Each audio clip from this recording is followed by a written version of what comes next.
Namaskaram, both of you. Blue and red. Thank you. Namaskaram. And you guys are looking like a dangerous election campaign, red and blue. Blue and red, rather. You shouldn't be together this time, at least for another next 20 days. That's why we're out in the desert. Stay away from the masses. Please tell me. So thank you so much. I want to start off by asking you a question. After reading in engineering, a yogi's guide to joy, you mentioned that… Has it worked? Are you a little more joyful? For sure, for sure. It's dramatically changed my life. Like the morning practice and just cultivating that morning practice in the morning has exponentially elevated my frequency. Therefore, everything that I have touched from that place has felt like it's been like the Midas touch. And it is cultivated over a period of time and devotion and so… No, Midas did only magic. This is mysticism, this is real. This is not stage managed. Yeah. See, in the open desert also it works. Do you believe that magic is not real? When you use the word magic, usually it's on stage, set up. But life is a different kind of magic, it's mystical. So this doesn't need a stage. The very cosmos is a stage, it's happening in various ways. So in the book you mentioned that the word spirituality or spiritualism has been corrupted. I'm curious, from your perspective, what is true spirituality? Well, let me give a very technical kind of answer to this, because if you say anything more poetic, people will distort it again. So this is one reason why, though it is natural for me to express myself in poetry in beautiful ways, which I did at one time. But when I saw that if I want to reach the world in a big way, I have to make it very technical, take off all the aesthetic, take off all the beauty, which I still do in closed programs and in closed events. But the larger world, we presented this as inner engineering, because you can't distort engineering, it either works or it doesn't work, making it that simple. Okay? Poetry, art, beautiful, but will everybody get it is a big issue, okay? So having said that, a technical, absolutely technical definition of spiritual process would be this. There is a physiological process which you call as the body. There is a psychological process of thought and emotion going on. If you transcend these two, if somehow your experience of life transcends these two, that an experience which is not body-based, an experience which is not of the psychological structure, if this happens, then you are spiritual, because something beyond body and mind has happened. Why is it important that something beyond body and mind should happen is because both your body and mind are accumulations that you gathered, and you're mistaking it for a cosmos. What you created is not the creation per se. So there is a creation, there is a force called creation, which is not that creation happened at some time, it's happening in a tremendous way every moment of our life. But only few people are conscious of it. Rest are busy with their physiological and psychological processes. Their entire life is dedicated to manage their body and their mind. When I come to America, particularly California, I'm amazed after living here, affluent lives, still the most fascinating thing for most people is food. It's I'm sorry.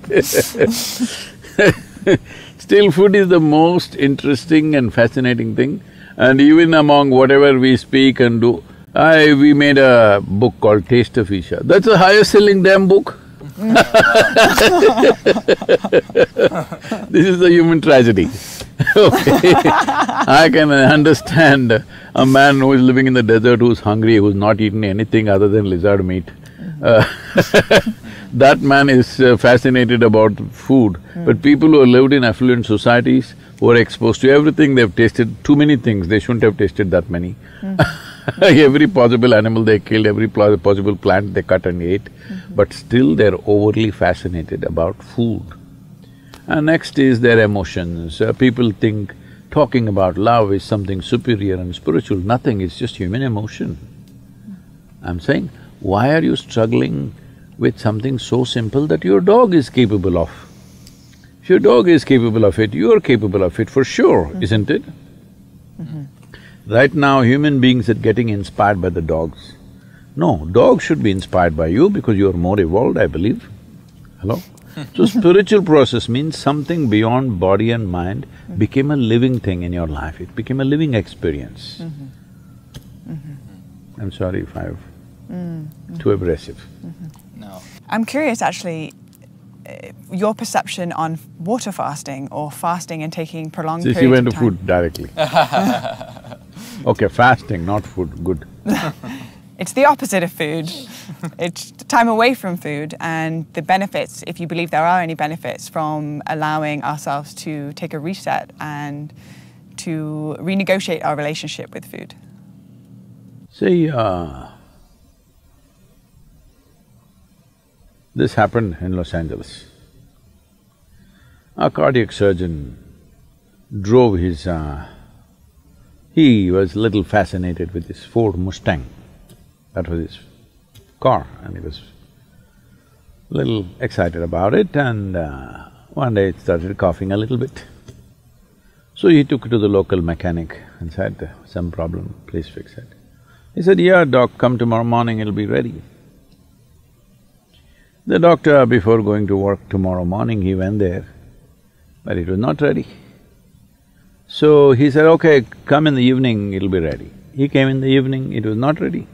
He said, what's the matter? You said morning, I came. You said evening, I came, what is the issue? And the mechanic was in that kind of mood, he said, see, you're a heart surgeon, you also fix engines, I also fix engines, how come you're paid 10 times more than me? So the doctor looked at him and said, try to fix the engine when it's running, let me see. So human life and human body needs to be fixed when it's running, otherwise it's meaningless. All right, you're going to postmortem what's the point of that? We need to fix this body when it's running. If you want to fix this body when it's running, you must understand, because we're talking about something related to digestive process, these are the stages of this: ingestion, putting something inside; digestion, assimilation, excretion. These are 4 dimensions of food and the whole process. Ingestion, digestion, assimilation, excretion. Ingestion is happening in today's world just about any time, wherever they are, sitting, standing, any time of the day or night, people just eat because there's so much food. It was not like this ever in the history of humanity. But unfortunately, fortunately there is a lot of food, unfortunately people don't know when to eat, when not to eat. As there are cycles in time, see, we know time only by cycles. If the planet spins one like this, one spin, we say it's a day. Otherwise you wouldn't know. If the moon goes around, we say 1 month. If we go around the sun, then we say 1 year. So our idea of time is essentially cycles. Our birth and death is also a question of cycles. Only because our mothers' bodies were in sync with the cycles of the moon, we are even born, otherwise we wouldn't be born. So our whole physical existence is cyclical. The entire spiritual process, we could go into that if you wish, essentially is significant because it's not cyclical. Because cyclical means you're going in circles. If I say you're going in circles, what does it imply? You're in a loop. You're not getting anywhere. Yeah. Usually if I leave you in desert where here there are some mountains, if there are no features, it's just sand, then people end up going in circles. that means you're not getting anywhere, that means you're lost. So the moment you are completely identified with your body and your psychological structure, you will start going in cycles. So in India, it's… in the yogic culture, it's very, very clear, this is called as samsara, that means cyclical life. So cyclical life, as good a merry-go-round it may be, you know, if you arrange it well, it's a good merry-go-round, but you're not getting anywhere. Children can enjoy a merry-go-round. If all the adults are sitting in the merry-go-round and going round and round thinking they're traveling, oh, very tragic, isn't it? So that's what happens. So the body is a cycle. These cycles are very connected with the planetary cycles, with the moon cycle, with the sun cycle, everything. Lunar cycle, solar cycles and the earth cycles are very important for the body. If one has the necessary awareness, they could observe on which day your body doesn't need food. Every other creature knows this. Unfortunately, human beings have forgotten because their thought process or their silly mind has superimposed every other sense they have in their system. If you observe your system, you will see on a particular day, you don't feel like eating. That day you should not eat. But no, you're at your friend's house, there is a party, you stuff yourself, even if your body says no, you stuff yourself. You see all the animals, even if you have a dog at home, on a certain day he refuses to eat, both dogs and cats. Have you noticed this? He will go and eat some blades of grass if it's available and puke and cleanses himself because he is conscious that ingestion is continuously happening, but digestion and excretion is not as efficient as ingestion. Ingestion is happening compulsively, but other parts need to work. Other dimensions of digestive process needs to work. When we say digestion, digestion happens in the whole alimentary canal, not just in the stomach. And assimilation also happens across the entire alimentary canal. Now, excretion doesn't happen only through the alimentary canal, excretion needs to happen on the cellular level also. Impurities gather over a period of time and you become dense both in body and head. If you don't cleanse yourself, then it'll pile up over a period of time. We call this karma. Because when it piles up, it determines the way you think, feel, understand and experience life. People may not realize this, but they will think, this is how I am, this is my nature. This is not your nature, this is the way you messed yourself, all right? So this cleansing process, one important thing is to give a break for ingestion.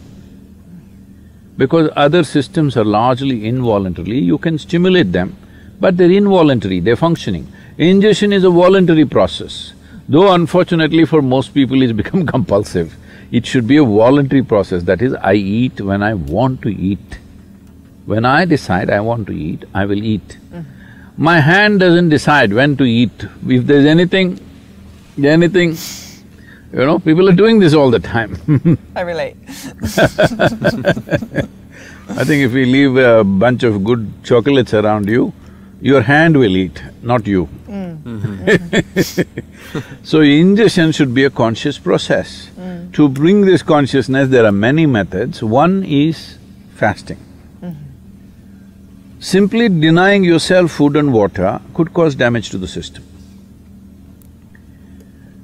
You must support it with the necessary practices. If you have the necessary practices, the need for food will come down. See, our energies are not coming only from the food that we eat. The sunlight, the air, the water, actually if you… in the yogic sciences we say, if you really keep your system well, 60 to 70% of your energy should come from these three factors: sunlight, air, water. Another 40% should come from the food that you eat. So naturally, amount of volume of food that you eat will compress. I must tell you about myself. When I was young, I'm a big eater. I never became big because my activity was immense. But today what I eat is actually 1/10 or less than 1/10 of what I used to eat at that time. From the age of 19 till now, I'm still the same weight, what I was at 19. Only thing is, at that time, all the weight was on my shoulders. Now because of this gravity continuously working on me, kind of pulled it down a little bit. But I kept myself up.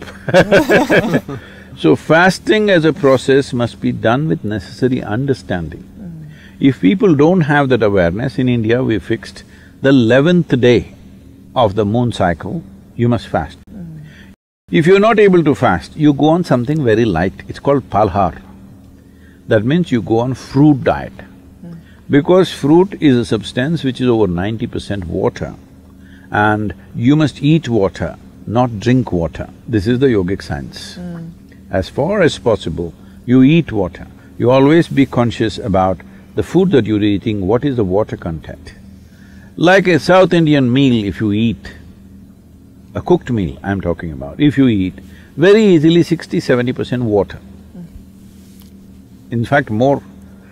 In some of the foods, it's much more. But now the food that you're eating here, you're eating bread, which was baked a month ago probably. Is that minimum? Even in so-called organic shops, it's at least a month or at least a week. Yeah. Nobody is going and getting fresh bread and come, and anyway, the way the bread is baked, it doesn't have water in it, very, very little water. So of course you're compensating that with a bucket of Coca-Cola or something like that. Right? Yeah. I said a bucket, A not bucket a is a good amount of Coca-Cola.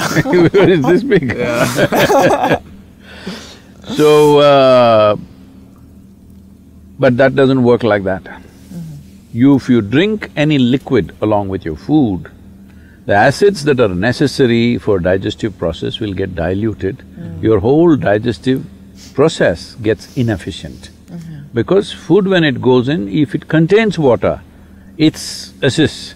But if you put any liquid on top of it, you will see the food will remain in the stomach bag for too long. We are very concerned about this always in the yogic culture and life, that we don't want food to remain in our stomach bag for more than 2.5 hours maximum. In 2.5 hours' time, it doesn't matter what I've eaten, how much I've eaten, it must go into other parts. If it remains there, it makes you dull. It makes you lose your sense of perception. The level of perception, the keenness of perception is lost, which you notice if you eat food without Coke or coffee or tea or anything, you feel dull. It kind of pulls you down. Whole lot of people have developed a culture around it, after lunch they have to sleep. It's like you went to the gas station, you fueled up, then you can't start the engine because there is a gas in the tank. Yeah. So that's what it means. So, to ensure that digestive system is in full process, because for most of the chronic ailments that people are suffering today in the world, the headquarters is in the stomach. Yes. But a lot of people, it's shifting to their head, but largely headquarters is in the stomach, what they eat and the way they eat. Yeah. So in this way they eat, one simple thing to bring discipline is, maybe 1 or 2 days in a month, you go on much lighter foods which are very simple and easy on the body. If you can just thrive on water or just a little bit of lemon and water or little lightly honey-laced water, it will help, but if it's not possible for you, maybe a fruit or something, which is very, very light on the system. The idea is to give digestive process and assimilation process a break so that rest of the body begins to excrete on the cellular level, it must throw out all the impurities. If they don't do that consciously, over a period of time, people, you just look at them, how they were when they were 8–10 years of age, bouncing around, full of life. Look at how they become long faces. Yeah. Everybody's become like this. At least 80% of the humanity, I don't even know if they get to laugh once a day. Now, whole lot of people are doing laughing yoga, every day laughing in the morning. This is madness. You think you must laugh. No. See, if a flower is fragrant, it happens because it blossomed, not because you sprayed some perfume on it from outside. Laughter, smile is not a philosophy or an ideology. If you're joyful, you will naturally smile. No, you must smile every day. This is stupid. When you speak about people not, you know, they're so focused on the taste of food, right? They haven't been able to taste something beyond their own mind, body, thoughts, and emotion. And I look at what you're doing in the world and what Isha's doing in the world, and so many people, it's because it seems like they've tasted something beyond, right? And so in the spiritual process and in the pursuit of self-realization, I'd be curious for you to explain on what is the nature of what we are trying to self-realize. And to jump on that, in the same theme, I remember driving home from doing my inner engineering course in the car, and I was driving, and while I was holding the steering wheel, I was screaming out loud, "I love my life!" And I was so happy, filled with so much joy, that everything that was being taught in that course introduced me into a reality that was so far beyond anything that I had placed joy in, anything external, and it was very new for me. You must clarify that in your car you don't have a store of any bottles or pills or anything. You must clarify to the people because they won't believe. They won't believe that you could be just bursting with life without any chemical support from outside. We have come to such unfortunate levels that if you want to experience anything, to be healthful, chemicals, chemicals, chemicals. Over $1 trillion worth of pharmaceuticals, I think, are being sold every year. To grow food, chemical, chemical, chemical. To be peaceful, chemical. To sleep, chemical. To sleep. To be joyful, chemical. To know anything experiential. I know people are weaving philosophies how chemicals are the best thing you can do. Well, they want to sell something, I understand. But if a day comes, hope it doesn't, we are working to see that it doesn't. If a day comes where 90% of the humanity is consuming chemicals, either in the form of food or prescribed medication or backstreet stuff, whatever, it doesn't matter. If 90% of the humanity goes on chemical consumption, we are heading there very rapidly right now. If that happens, the next generation that we produce will be less than us. That's a crime against humanity. The next generation should be at least one step ahead of us. If they are behind us, that means we have committed a serious crime against humanity. That will inevitably happen if we go with these chemicals. Now that you brought this up, see, it's just this. There is no other phenomena here other than life. But unfortunately, you think the madness in your mind is a phenomena. It's not a phenomena, it's a silly recycle of the same old things, all right? Now, people taking drugs, the word that they use is they were experimenting. What the hell are you experimenting? People who are involved in sexuality, they're experimenting. I say, even the caveman knew what to do, all right? Except Mr. Adam, everybody else knew what to do. What are you experimenting now? Something that's been on for thousands of years, if you experiment with that now, that means you must be dumb stupid. It's all been experimented, isn't it? Now, experimentation means you try to enter new terrain that nobody has gone into, right? Hello? If you go into this desert, like Columbus found America, well, 50 million people were living here, what is there to find? Okay, for Europeans, you found a new continent, that's a different matter. But you cannot discover something which is already known to lots of people. You cannot explore, you say, I explored this desert, but you go there, whole lot of people are living there, what is there for you to explore? They've all been there, all right? We are ignoring the other creatures. All right, I'll give you that much margin. But if there are human beings, obviously you are not the explorer. But explorers went to Africa and explored Africa, and they found people who they did not treat as people anyway. Why I'm saying this is not to incite something. All I'm saying is, stop this rubbish. People have been living in different places, Because as our transportation systems of ships and other things improved, we made connections, all right? Yeah. If you say Columbus connected Europe to America, wonderful. He discovered, how can he discover? So like this, people are experimenting things which have been happening for thousands of years. Doesn't mean a thing. If you really want to experiment, you must step into a new terrain. If you want to step into new terrain, I am telling you, even the caveman knew every damn thing you can do with your body. I include the cave woman, but that's a term, you know. Yeah. Maybe women were even civilized even then, I don't know. That's why only caveman was there. I'm giving the margin. So, what is there to experiment about things that people have known forever? If you want to experiment, you have to go into a new terrain. Now you're going into space. This is exploration, all right? This is real exploration. Because nobody has been there from this part of the system, solar system at least. Maybe somewhere else there may be somebody. Yeah. But right now, in our experience, it's a true exploration because we have not met anybody there.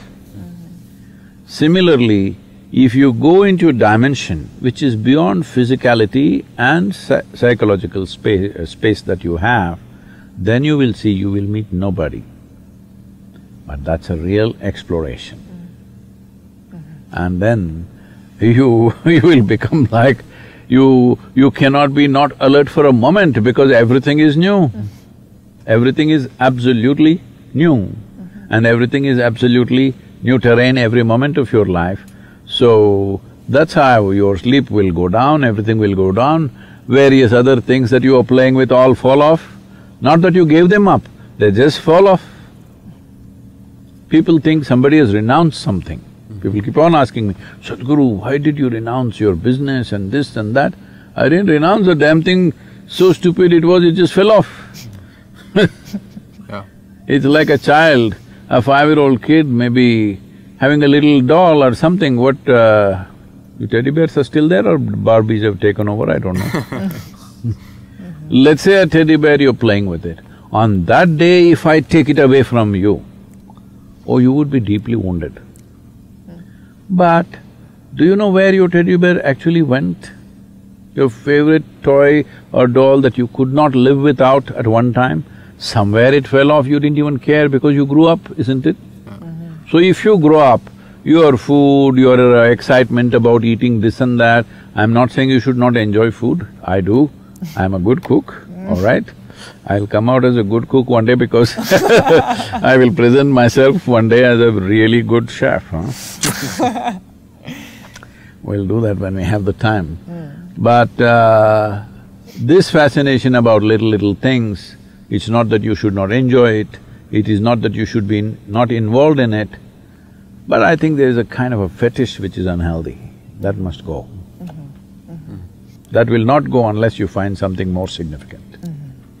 That's what it's about. Yeah. And how do we find something more significant? See, a worm that crawls on the earth, it has its own purpose, it has its own life. But it gets eaten by a bird which has wings and feathers. It eats the worm and flies. Is it a little better machine? Let's look at this as machines. Worm is one kind of mechanism, bird is another kind of mechanism. The bird consumes the worm and then flies. Is it a mechanism with higher possibility? Yeah. Yes. So similarly, if you want to get to a higher space, you need a little better mechanism. Now you come as a human being, what the significance of being human means is, for every other creature, nature has drawn two lines, within which they must live and die. For a human being, there is no lines, there's no top line for sure. If you do not go there, you are putting lines based on your own ideas, philosophies, belief systems, you're putting lines. If you don't believe in anything, if you don't subscribe to anything, if you simply look at life, there is no lines anywhere. Where you set the line, there it is. If you don't set any line, it's a limitless process. So, because you have come with this level of evolution and there are no lines fixed in your life. Because of that, you need to, first thing is perk up the machine. If your life was fixed, you can only crawl for 5 days, 6th day the bird will eat you, no need to perk up the machine. Just survive for 5 days somehow and then 6th day the bird will eat you and the purpose of life for you is served in a way. Because you come without limits, now you really need to prime this machine because now if it wants to fly, now if it wants to go to other dimensions, this must be kept in a very top condition. This is why inner engineering, to engineer yourself in such a way that nothing within you is an impediment. There are 1,000 impediments in the world, but you are not an impediment. Your own thought, your own ideas, your own philosophies, your own conclusions, your own prejudices, your own emotions are not an impediment in your life, never. You are never the problem, you are not the issue in your life. But for most people, they themselves are a big issue, isn't it? They don't need anybody's help to create a problem. Sadhguru, I'm curious what your perception of the masculine and the feminine energies on the planet. From my perspective, it seems like the masculine and the feminine is out of balance, not only through the collective, but also with us as individuals. And I'm curious about your perspective of this. Yes, unfortunately, the so-called modern civilizations have tried their best to obliterate the feminine. They cannot obliterate, so it's shrunk. When I say obliterate the feminine, if we have to put this into a very simplistic understanding, it's a complex process because it manifests in a million different ways. If we have to make it very simplistic, everybody wants to expand and enhance their lives. If you have to enhance your life, if you look at life from a physical perspective, you must have that. It may be an object, it may be a mountain, it may be a human being. I want that. This is enhancement. Something that's not mine, I want to make it mine. There are two ways to do this, either by conquest or by inclusion. So, inclusion comes from the dimension of feminine. Conquest is very masculine. We can use this context to look at everything. There are many other more beautiful ways to look at it. Day after tomorrow, the Navaratri starts in India, 9 nights. This is completely dedicated to the feminine. It's a big festival across the country, so much cultural events and things, even in our yoga center, 9 days of celebrations. This time, people are not allowed, it's all online, but celebrations, music, dance, everything is happening. This is a time, whether you're a man or a woman, you do all the feminine things. Men will go out and make designs on the floor, they will sing, they will dance, they will make music, because the idea is, this time is coming after this autumn equinox, this is the time of the feminine. So it is celebrated in a big way, 9 days, there are 9 different types of goddesses. Fierce ones, terrible ones, beautiful ones, compassionate ones, very strong ones, all kinds. So if you look at many goddesses in India, this is something we must… which is completely missing anywhere else in the world is, many of our goddesses are like Rakini, Dakini, Lankini, Chandi, Chamundi, Chinnamasta, Kali, like this, if you look at them, they are fierce, blood dripping out of their mouths and, human skulls hanging around their neck and all that kind of imagery. Why this is done is because a whole lot of times, right through history of humanity, when a woman gets little strong, she is always experienced like this. She is troubled, she must be beaten, she must be burnt at the stake. All this happened because she exhibited certain strength and it comes out in a certain way. So normally the term that is used in English, she literally bites your head off. So those ladies, the Indian goddesses literally bite your head off, not metaphorically. But they're worshipped because the understanding is this, that what human competence is, what human intelligence is, what human genius is, need not be surrendered at the altar of good behavior. Good behavior, you can train your puppy for good behavior. The important thing about the human being in this limited amount of time and energy that we have, the highest possible genius should find expression. How it finds expression, we don't know. But that is more important than good behavior. This is why these goddesses are worshipped, they are not good behavior for sure. But they have a certain power, they have a certain genius, they have a certain capability. So you never surrender those things which will transform life for good behavior, which is just a pretension. This is not a license for you to behave whichever way you want. Wear a bunch of my French skulls around my neck because I bit their head off. Is that okay? So, acknowledging the suppression of the feminine and how the Indian culture, which I absolutely love, thank you for sharing that, has a time where it's honoring the feminine through the creativity and the intuition and the playfulness. I'm curious, in our everyday lives, the feminine runs within men and within women. This isn't just select to women. How can we support and activate the feminine within us as individuals to support the rebalance of the planet? See, feminine should not be mistaken as female. Female is a gender issue. Male, female is a gender issue. Feminine, masculine is the nature of the universe, the nature of creation is between two polarities of masculine and feminine. So, do not identify feminine with just women. Do not identify feminine or masculine with just human beings. It is everywhere. It is for you to recognize between these two polarities creation happens. Physicality cannot happen without polarities. Anything physical needs a polarity, light and darkness, silence and sound.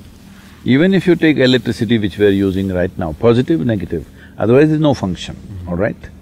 So, it needs to be looked at in a broader way. If you're just thinking of this as, oh, okay, women can do this, women can do this, it's not about women. Feminine is not about man or woman. It is about the nature of life. If you have them in equal proportions, people will live a more balanced and fruitful life. Otherwise, they will live a very skewed life. Right now it's becoming like that because largely the structures of the society and the financial mechanisms and whatever else in the society which rules today's world is all created to fit a male into it, which is largely masculine. Now women want to be successful, so they're acting more masculine than men themselves. They are also like this. This is not the nature of the woman to do this at somebody, all right? But it's become like this. Now she wants to do all those very terribly masculine things. Well, the true loss to womanhood happens when we lose femininity, when we lose the value of feminine in the society. Unfortunately, some societies are moving in that direction. It's important to bring back that both these things are very, very valuable. Without it, we cannot be born, we cannot be nourished, we cannot be anything here.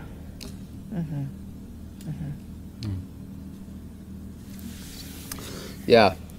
Just switching gears just because of the limited time we have, after reading Mystic's Musings and hearing about your encounters with disembodied beings and, you know, things that sound like they're in a fairy tale, I'm very interested and curious if one, you know, your thoughts on extraterrestrial life and if you've been in contact with any. Or maybe you are one, who knows? Maybe that is a better question.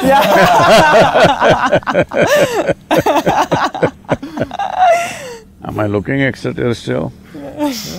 I'm little extra on the terror, right? Well, I have a reputation of being very logically correct. which is important in this world today, though it's quite silly and limiting. So I don't want to destroy that reputation on your show for myself, but if you want to explore such things, we have just now recently created what's called an exclusive, Sadhguru exclusive. This is to explore those dimensions which don't fit into your logic. Because right now, most human beings are being constipated by their own logic. Logic is a wonderful thing to survive, to understand the physical nature. Because for logic you need two, as we just said, it needs masculine, feminine, it's light, darkness. Two polarities are needed for logic, otherwise there's no logic. But there are dimensions which don't belong to these polarities. Those dimensions cannot be explored in a logical way. If you're really keen on these things, then you must come, we'll put you through the works. But if I logically answer this question, that will be very cosmetic. It doesn't really get to the heart of the matter. But I'm just telling you, you are a ghost with a body. Just for your information. The moment you lose your body, everybody thinks you're a ghost. All I did was, I gathered this material from the earth, took a loan from Mother Earth, I paid back my loan. So everybody says I'm a ghost, what to do? You pay back your bank loan, people say, this is a problem in the United States. People are telling me, Sadhguru, you have no credit… what is that? Credit score. Huh? I don't have any credit worthiness. I said, why? Said, you've never taken a loan. I said, isn't it a good thing I never taken a loan? They said, no, you're no good in America because you have no credit worthiness. So this is just like that. If you pay back the loan, you become a ghost. Now, I'm a ghost in the financial circuits of America because I have no credit footprint anymore. I think why we get along very well is because we have a similar desire on the spiritual path of self-realization, and if we are ghosts with a body, we want to come to know that experientially for ourselves. And so, yeah, I humbly ask, how can we come to know that? Is it a matter of raising our energies to a certain level to then experience that, or what would that be? Yes, above all, see, as I said, what spirituality… the first question she asked, what spirituality means is, your experience of life is beyond your physiological and psychological processes. That means your experience, your ghostliness. We can call it your spirit, all right? We can call it your spirit, we can call it whatever you want, but there's just vocabulary. Essentially, you're experiencing something beyond your physical nature. That's the important thing. And anyway, this is some unsolicited advice I'm giving you. It's up to you what you do with that. You wearing rings on your thumbs is a very wrong thing to do. Metal on your thumb will bring that kind of energies to you that you cannot handle. You should not put metal on your thumbs. And so when you say it brings energy to you… That means maximum you can only wear 8 rings. Otherwise you can go the Indian way and add another 8 to the toes. There also you must leave the big one. This is everything that Andre's actually told me. He's like, I learned from Sadhguru not to wear thumb rings, and I'm like, it's fine, but it hits slightly different when the man himself shares it with me. All right, well, with that being said, I'm just going to take these off real quick. And… Yeah, I'm making her less expensive for you. Yeah. Thank you, Sadhguru. 2 rings less you have to buy. I thought you had a very interesting question for people that are on the spiritual path that people just, with their families is very difficult.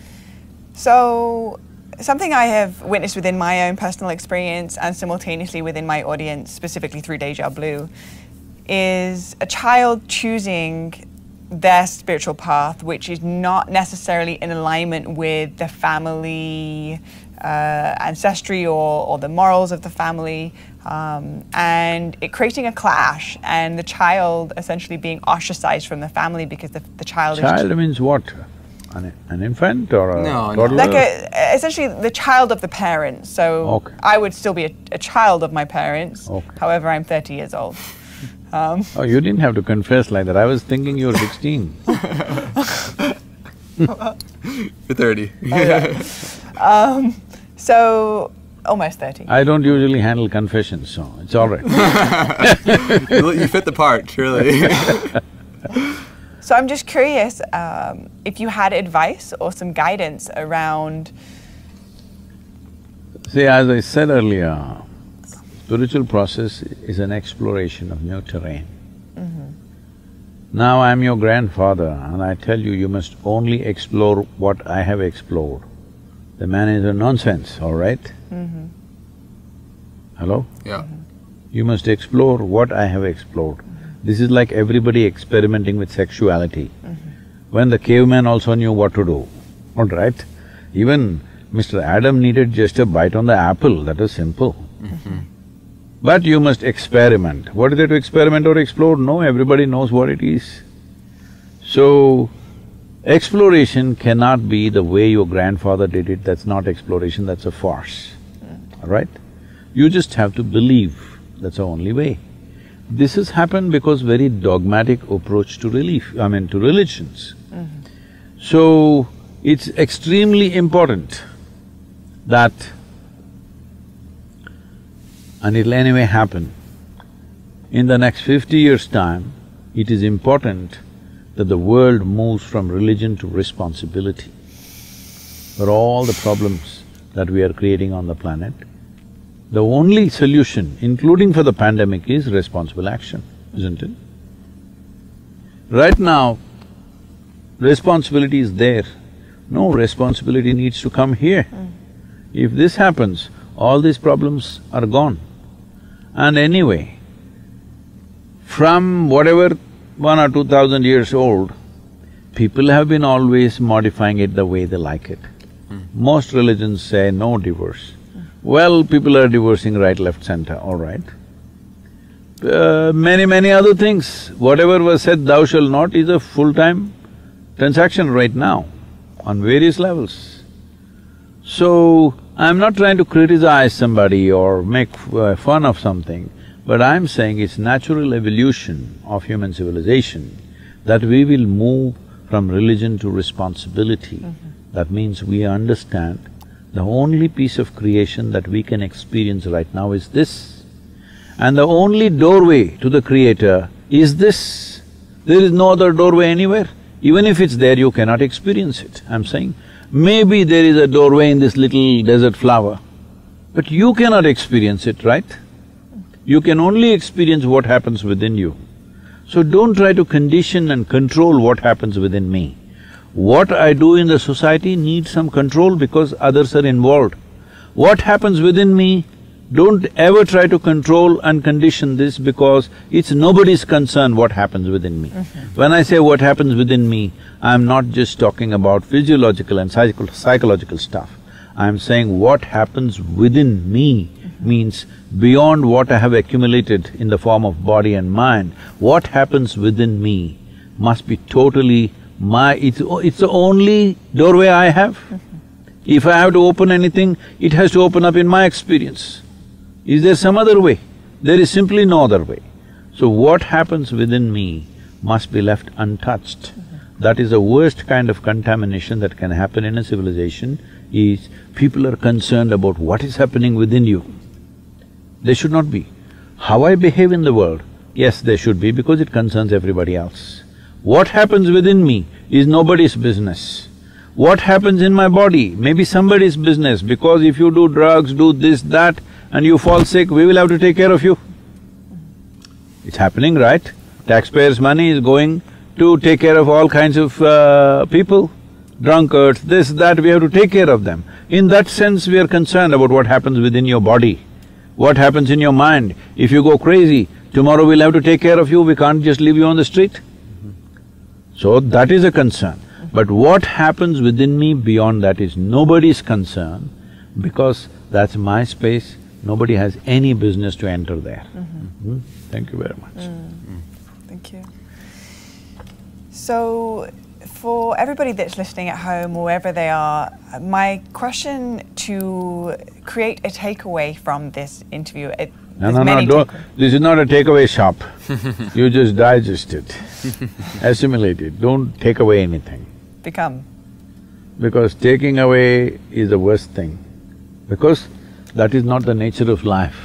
I'm just reminding you, because you're gathering all this, I don't know how many rings.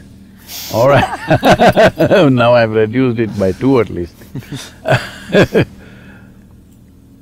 At the end of our lives, when we die, there is no takeaway. Let everybody understand this. There is no container service that you can gather everything and go. So this is the nature of life, that there is no takeaway. So let there be no takeaway from this also. Namaskaram. Thank you.